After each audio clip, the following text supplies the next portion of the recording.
Hello दोस्तों, मैं रजवान सिंह स्वागत करता हूं आपका आज की वीडियो में।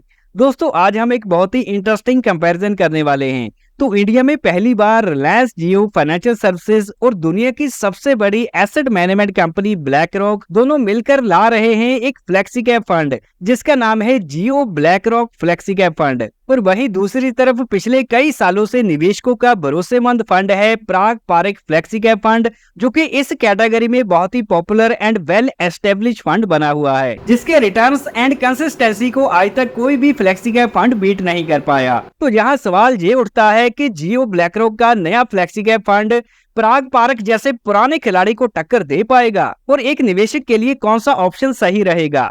तो ये सभी बातों को डिटेल में समझने के लिए मेरे साथ स्टार्ट से लेकर एंड तक जुड़े रहें, ताकि कोई भी important point as a investor आपसे छूट ना जाए, क्योंकि आज इस वीडियो में हम डिटेल में सभी पॉइंट्स को डिस्कस करने वाले हैं। तो यहाँ पर सबसे पहला सवाल ये है कि जी फ्लेक्सी कैप फंड्स बोलते किसको है। तो फ्लेक्सी कैप फंड्स जाने जाते हैं अपनी फ्लेक्सिबिलिटी के लिए, जिनमें फंड मैनेजर्स के पास आजादी होती है कि वो मार्केट कंडीशंस के हिसाब से, रिस्क एंड अपॉर्चुनिटी के हिसाब से किसी भी मार्केट कैप में, चाहे लार्ज कैप, मिड कैप या स्मॉल कैप में अपनी एलोकेशन को कम या ज्यादा कर सकता है। तो फ्लेक्सी कैप फंड्स का मतलब है डाइवर्सिफिकेशन प्लस फ्लेक्सिबिलिटी। और अब हम बात कर लेते हैं जियो के न्यू एनएफओ के बारे में, जो कि लॉन्च होगा 23 सितंबर 2025 को और ये ओपन रहेगा 7 अक्टूबर 2025 तक। और इसमें मिनिमम इन्वेस्टमेंट, चाहे लमसम इन्वेस्ट करना हो, चाहे किसी को एसआईपी करनी हो, 500 रुपए से शुरू करी जा सकती है। और यहाँ पर किसी भी प्रकार का एग्जिट लोड नहीं है। और इस फंड में एसेट एलोकेशन की बात करें तो यहाँ पर इक्विटी में 65 से लेकर 100% तक की एलोकेशन रखी गई है। और वहीं जो डेट एंड मनी मार्केट है उसमें 0 से लेकर 35% तक का क्राइटेरिया रखा गया है। और यहाँ पर जो रीट्स एंड इन्वेट्स हैं, इनमें 0 से लेकर 10% की एलोकेशन रखी गई है। तो रीट्स बोला जाता है रियल एस्टेट इन्वेस्टमेंट ट्रस्ट को, और वहीं जो इन्वेट्स हैं इनको बोला जाता है इंफ्रास्ट्रक्चर इन्वेस्टमेंट ट्रस्ट। तो इस प्रकार से इस म्यूचुअल फंड में एसेट एलोकेशन को रखा गया है। और इसकी जो सबसे बड़ी खासियत है वो है इनकी टेक्नोलॉजी, तो जिसमें systematic active equity plus black rock की अलादीन टेक्नोलॉजी, जिसके द्वारा जी मार्केट को रिसर्च करते हैं काफी डीप लेवल पर। तो यहाँ पर फैक्टर्स को एनालाइज किया जाता है, उनमें शामिल है लिक्विडिटी, ट्रांजैक्शन कॉस्ट, रिस्क और वैल्यूएशन सिग्नल्स को एनालाइज किया जाता है। तो एआई द्वारा एनालाइज करने के बाद जो फाइनल डिसीजन है वो लिया जाता है ह्यूमन फंड मैनेजर्स द्वारा। तो यहाँ पर Jio BlackRock flexi cap fund का जो एक्सपेंस रेशियो है वो डायरेक्ट प्लान में रहेगा 0.50% का, जो कि इंडस्ट्री के कंपैरिजन में हमें काफी कम दिखाई दे रहा है। और इसकी सबसे बड़ी खासियत है कि रिलायंस जियो एंड ब्लैक रॉक का ज्वाइंट वेंचर। तो यहाँ एक तरफ तो इनको जियो के नेटवर्क का काफी बड़ा फायदा मिलेगा, और दूसरी तरफ ब्लैक रॉक का जो अलादीन सॉफ्टवेयर है उससे एनालाइज करके एक डीप लेवल की रिसर्च करी जाएगी। तो यहाँ पर जियो के नेटवर्क एंड ब्लैक रॉक की टेक्नोलॉजी का काफी बढ़िया कॉम्बिनेशन देखने को मिल रहा है। और इसके बाद अगर हम फंड मैनेजर्स की बात करते हैं तो यहाँ पर टोटल 2 फंड मैनेजर हैं, जिनमें सबसे पहली है तानवी कचेरिया, जो कि सीएफए है, और इनके पास इंटरनेशनल लेवल का एक्सपीरियंस है ब्लैक रॉक यूएस का और साथ में लॉस एंजल्स कैपिटल मैनेजमेंट का।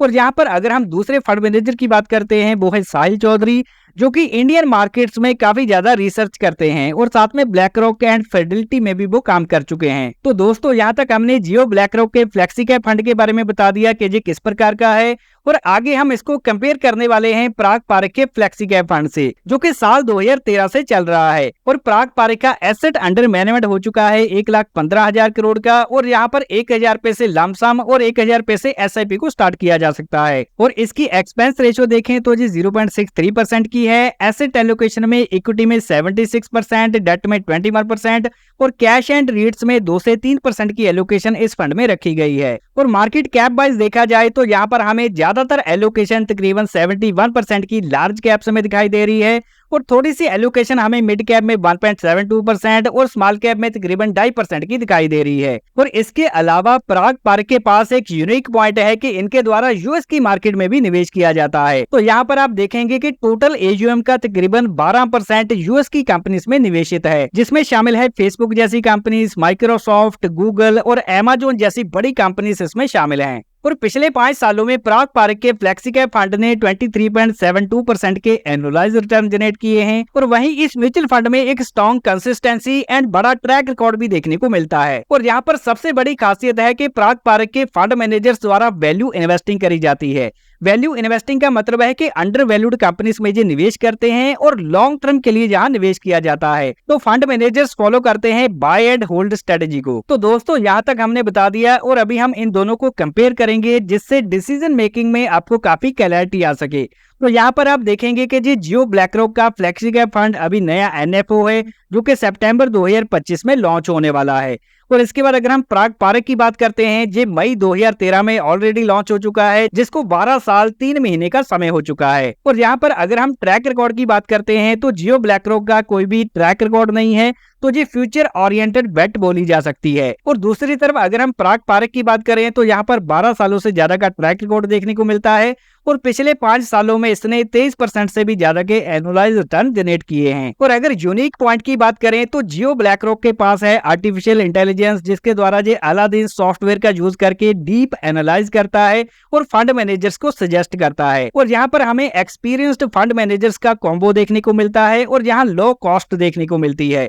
और दूसरी तरफ अगर हम प्राग पारक की बात करें तो ये प्रूवन फंड मैनेजर्स हैं जिनका पास्ट ट्रैक रिकॉर्ड काफी बढ़िया है। और इससे भी इंपॉर्टेंट है कि फंड मैनेजर्स द्वारा वैल्यू इन्वेस्टिंग करी जाती है। और अगर हम इन्वेस्टमेंट को कंपेयर करें तो जियो ब्लैकरॉक में मिनिमम 500 रुपए से निवेश शुरू किया जा सकता है और प्राग पारक में मिनिमम 1000 से निवेश को शुरू किया जा सकता है। और अगर एक्सपेंस रेशियो देखें जियो ब्लैकरॉक में है 0.50 और प्राग पारक की है 0.63। तो एक्सपेंस रेशियो के मामले में जियो ब्लैकरॉक आगे है। और इससे भी इंपॉर्टेंट अभी मैं आपको जो बात बताने वाला हूं वो है एग्जिट लोड। तो यहाँ नॉर्मली अगर कोई भी निवेशक किसी भी म्यूचुअल फंड में 1 साल के अंदर अंदर एग्जिट करता है तो उसे कोई ना कोई एग्जिट लोड देना पड़ता है। वो 0.50% से हो सकता है 1% तक हो। तो यहाँ पर जियो ब्लैकरॉक ने रिडीम करने पर किसी भी प्रकार का एग्जिट लोड नहीं रखा।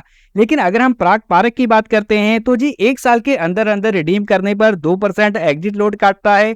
और वहीं अगर हम 1 से 2 साल के बीच रिडीम करते हैं तो 1% का एग्जिट लोड एप्लीकेबल है। तो एग्जिट लोड के मामले में यहाँ पर हमें जियो ब्लैकरॉक आगे दिखाई दे रहा है। और एसेट एलोकेशन की बात करें तो जियो ब्लैकरॉक का एसेट फ्लेक्सिबल है जिसमें equity plus debt plus REIT and InvITs में निवेश किया जाता है। और वहीं जो प्राग पारक है इसका मेन फोकस रहता है इक्विटी पर, कुछ डेट में और साथ में इसके द्वारा कुछ इन्वेस्टमेंट यूएस की मार्केट में भी करी जाती है जो कि इसको यूनिक बनाती है दूसरे फंड्स के मुकाबले। और वहीं अगर हम ब्लैकरॉक की बात करते हैं एज ए इन्वेस्टर तो यहाँ पर हमें जी इनोवेटिव दिखाई दे रहा है लेकिन अनटेस्टेड है। तो फ्यूचर में जी किस तरह का परफॉर्म करेगा इसका कोई भी पुराना ट्रैक रिकॉर्ड हमें देखने को नहीं मिल रहा।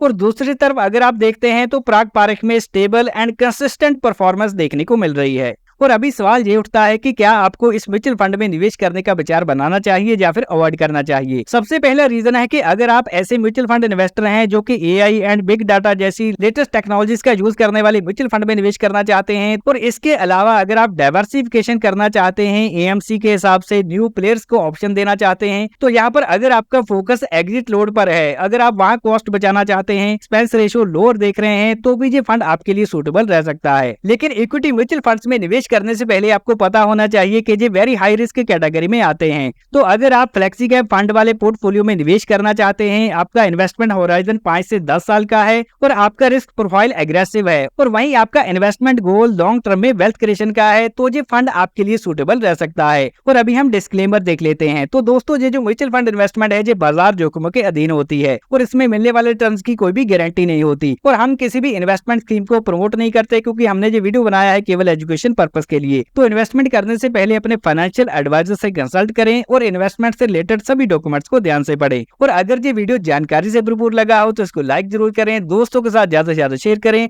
वीडियो पूरा देखने के लिए मैं जवान सिंह आपका धन्यवाद करता हूँ। मिलते हैं अगले वैल्यूएबल वीडियो में।